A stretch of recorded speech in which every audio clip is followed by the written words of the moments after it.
Musafir drone shot. Hello and assalamualaikum warahmatullahi wabarakatuh. Welcome to our vlog. For today's video, ipapakita po namin sa inyo at ipapasaksi ang kagandahan ng Alamada North Cotabato. Kung makikita po ninyo, ang kalsada ng Alamada ay napakaganda po. Sementado po lahat mula sa Cagayan de Oro City, dadaan sa may Uptown at dire-diretso po yun sa may Lumbia hanggang Talakag. Tapos madaanan naman ang Wao, Lanao del Sur, at madaanan din ang Binisilan, North Cotabato. Tapos madaanan mo na tong magandang view na to, ang Alamada, and then diretso na sa may Sultan Kudarat and then Cotabato City. Ang kalsada na ito, hindi po siya AH26 o di kaya Asian Highway 26, kundi ito po ay kung tawagin Route 945. Sa Route 945 na ito, mula Cagayan de Oro City hanggang papunta ng Cotabato City, hindi ka po magsisisi sa kalsada dito. Napakaganda ng kalsada, sementado, at higit sa lahat,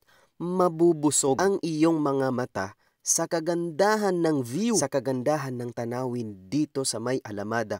Mula pa Talakag hanggang dito sa may Alamada, napakaganda ng mga views dito. Sapagkat kung makikita mo, kung makakadaan ka dito, feeling mo para kang nasa ibang bansa. Ang aking mga kapatid, first time nila nasasaksihan dito, sila po ay namamangha, nagagandahan sa ganda ng tanawin mula sa likha, ang Diyos na tagapaglikha.